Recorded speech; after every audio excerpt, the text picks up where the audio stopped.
Hey guys, I'm Daniella DeRobbio and I'm here with Dr. Simon Hudson. He is the director for the Center of Economic Excellence and Tourism. He will be talking about the 7 trends of tourism as well as how Brexit may affect you. Simon, welcome. Thank you. Absolutely. So what are the 7 trends of tourism? Well, this came about this week. I was asked by a company called Qualtrics. They put on it's called MR Week. It's the largest market research event in the world, actually. It's an online event. They asked me to talk about trends impacting travel and tourism and how research can help companies leverage those trends. So what I was talking about, the first one, big one for me, is this desire for connectivity and engagement. These things have taken over our lives. I think 71% of us now go to bed within arm's length of our cell phone. But this represents tremendous opportunity for companies. In the old days, you might go into a store, look at some products, purchase one, and that was the end of your relationship with the company. Now with social media, companies are able to close the loop. They can not only sell you a product or brand, they can engage with you, you can enjoy the product and then certainly spread the word about it through social media. But the one thing we found with our research on social media is that it's not good enough just to post or provide coupons, etc. You need to engage emotionally with the customer. The other thing we found from research is that you need to listen to the customer, i.e. monitor social media. For example, 90% of hotels use social media and post, but only 20% of them listen to their customer. Very, very important to monitor. Second big trend is customization, related really to this engagement and connectivity. The fact that we want something personalized because of predictive software, because of wearable technology, which is growing immensely. It's much, much easier for companies to customize the product. And just again from research, everybody says to me, yeah, but it's just the millennials, they want to be connected, they want to be customized.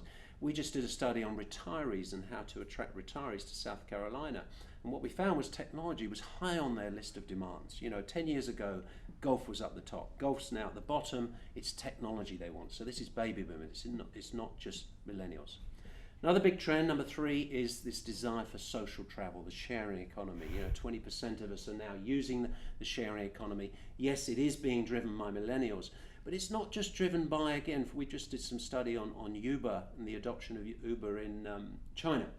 And it's not just the functionality, but it's the social, it's the emotional benefits of the sharing economy. And that's where, the non-sharing economy companies are going to have to compete. They're going to have to provide more emotional, more social benefits to people using the sharing economy.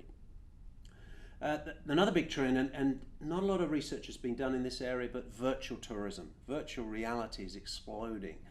Increasing number of destinations, companies, organizations are using virtual reality to showcase their destinations so people can experience, feel, touch a destination before they go. I don't think it'll replicate a substitute for actual travel, but it's making travel much more aware, much more open to people to test and try out. And I think Google, for example, are going to be selling 7 million pairs of their glasses this year. This is really taking off, so watch for that one. Another big trend, a little bit related but not so technology orientated, is this what I call pop culture tourism, and this is the desire of people to journey to somewhere they've seen in a movie or a film or a TV show, and this has really taken off. It's something I've been looking at for years, and from a research point of view, what I've found is that destinations who collaborate with the film industry very early on, even looking at scripts and saying, will this work for our destination? They're the successful ones. They're the ones that are leveraging. They're also using what I call branded entertainment. So it's not just, well, let's put our destination in this movie or film. How can we weave our destination into the storyline? So there's organizations, Brand USA, for example, who are the marketing arm for America, are now producing television shows in the UK and all over the world, in China, and films to showcase their country. They're paying for them, so they're actually going in and creating. So it's co-collaborating or co-creating with the film industry, which is really, really interesting. Trend number 6, increasing desire for increasing desire for educational learning, so learning and enrichment on vacations. More and more people, I think 50% of us now, are looking to learn something new when we go on holiday. Gone are the days where we just want to chill out and lie by the pool and drink cocktails. We want something more, an experience, something we can, a memory we can take back, but as I say, learn something a little bit different. I've just finished a semester at sea, taking 650 students around the world, but we also had 100 what we called lifelong learners, and these are people that are there for educational reasons. They want to cruise with a difference, and I think that's going to grow. Another big trend is the desire for, and it's similar really, it's kind of mental and or physical rejuvenation. So health and wellness tourism is really big. Spiritual tourism is growing. I experienced that in India. I went to an ashram there, and I was just amazed how many people there from all over the world. And so spiritual tourism is growing. Also, this desire for health and wellness on vacation. And what we found from our research, that it's not because not necessarily because we're leading very, very stressed out lives, but we want to take our healthy habits with us when we go on vacation. So that's driving this health and wellness trend.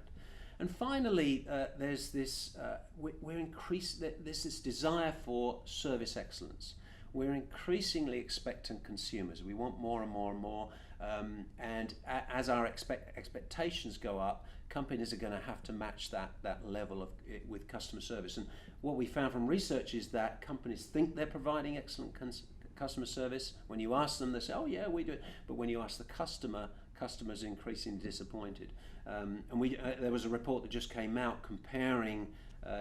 You talked about the UK, comparing the US to the UK in terms of customer service, and we are in America about 5 years ahead in the customer service curve. And people in the UK, I did a webinar last week to a hospitality group, and they said they were very keen to know how they can improve their customer service, because as you mentioned, Brexit is having an impact on the number of travellers going to the UK. It's a lot cheaper now. It's great value to go to the UK, but the customer service needs to improve. The hospitality industry over there need to up their game. So I was talking about ways of doing that.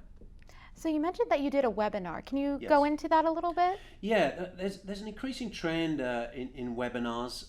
It's kind of an online educational tool to get a message across. It's new to me. I've actually done 2 in the last couple of weeks. And I've used them myself. I must admit, I tend to switch off. I think the challenge is keeping people's attention. I think they say the average attention span of an adult now is about 11 minutes. Really? So basically, we've lost our audience already. It's a challenge now because of the fast-paced world we live in. Youngsters these days have grown up, with 6 different gadgets in their hands, and they want fast, they want video. So it's an interesting experience to me, for me to try and keep people engaged for 20, 30 minutes. Well, I think when you mentioned Brexit and traveling to Britain, I think Yes. that'll definitely keep their attention. It keeps mine. You wrote a book, correct? Yes. Can you talk about this book that you're releasing? Or? Yes, I've just, it's actually my 8th book. Oh, nice. Yeah, people say, why do you keep writing them? I enjoy writing. You're never going to be a millionaire from writing books. But, and the good thing, it gets you invited around the world to speak. But the new book I've written is called Marketing for Tourism, Hospitality and Events. And I've written before about tourism marketing, but the event sector as an educational component has really taken off. So I was asked by a publisher, could I incorporate the marketing of events into that book? So I've got a lot of neat case studies like the X Games and music festivals, and how to leverage and market events and festivals, because they've really taken off, especially with the younger generation. Absolutely. Going into the topic of Brexit, a lot of University of South Carolina students who want to study abroad in Britain are kind of wondering, is Brexit going to affect our traveling there? Is it how does it affect us? I think at the moment, in the short term, it's a positive effect. It's about 30% cheaper to go to the UK than it was 2 years ago. Oh, really? So, and I've noticed over the years, when I first moved over to North America 16 years ago, I found it, amazing value for money over here. And when I went back to England, it was always so expensive. I found there's kind of been a bit of a balancing over the years. Certainly, I'm sure some of the students like to have a drink or two. Well, the prices are pretty similar now, and it may be now with the exchange rate, it's actually a little bit cheaper. to go to the pub, for example. What you won't get is the service that you get here. You know, it's kind of a tradition in England. If you go into a pub, you stand for 5 minutes. It's you have to ask the barman if you're invisible because they pretend not to see you for 10 minutes, and eventually you get served. And then when your drink's empty, you have to go out and do the whole ritual again. I suppose it stops you getting drunk very quickly, but it's, the customer service, as I mentioned earlier, is not as mature as it is over here, I would say. But as I say, right now, I think excellent value for money. You mentioned that the U.S. has better customer service, like, than the U.K. Yes. I find that a little bit surprising. Why is it that we have a better customer service than the UK does? It's a good question. I think a lot of it is culture, but I think we've, you know, if you look back to the Walt Disneys of the world, for example, Walt Disney knew instinctively that if you invest in customer service, the profits will come. Mm-hmm. We know now from research that is the case. Mm-hmm. You know, Howard Schultz will tell you that, Richard Branson will tell you that. Invest in your people.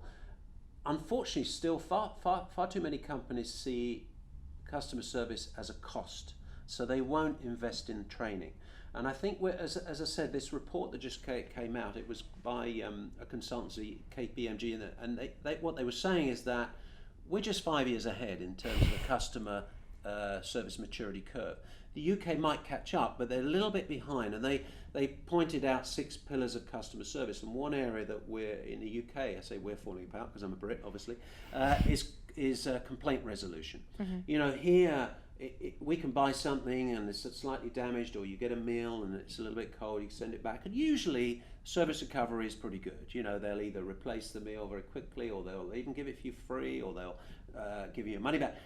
In the UK, that doesn't happen. You know, it's kind of, oh, that's a shame, sir, and then they might charge you double for complaining. So there's certain, and a lot of that is cultural aspects, and it's understanding the significance, critical significance really, of customer service in terms of building loyalty, because you know it costs you 5 times as much to retain to get an existing customer as it does to retain a customer. We understand that over here. You know, perhaps in the UK there's not that same level of understanding. So maybe in order to get good customer service, as well as one of the things to work on, let's say a student here at USC wants to study abroad at Britain. How much would you say it would be to go now, like during Brexit, as compared to when they were a part of Europe? In terms of cost, you mean? Mm-hmm. In terms of value? Yeah, no, now's a fantastic time, especially this time of year. Okay. What you find is that prices go right down. You know, it's pretty high because I tend to go back in the holidays, which is always expensive. You know, June, July, August, but the price goes right down. And you know, I mentioned to you I was on semester at sea with 600 American students, and we actually finished the semester in the UK. And I noticed that most of the students and faculty were actually flying back through Iceland. There's some amazingly cheap routes now. And of course you see a bit of Iceland. You know, I couldn't believe the prices. So, and there's a lot of companies like Norwegian that are moving into, and the Middle Eastern airlines that are moving into that market, competing. So actually it's very competitive right now. It's a very good time. And given the exchange rate, to me it's the perfect time to go. Now, whether things will change over the years, who knows? You know, as Brexit happens, as the UK leaves the EU, maybe things will change, but certainly over the next 12 months I would say is a very good time to go. You hear that, guys? Next 12 months. Got to purchase your tickets now. Is there anything else you'd like to add? Or? No, it's been wonderful to chat. Absolutely. Thank you so much for coming by and talking to us. Thank you. Absolutely. Thank you for tuning in.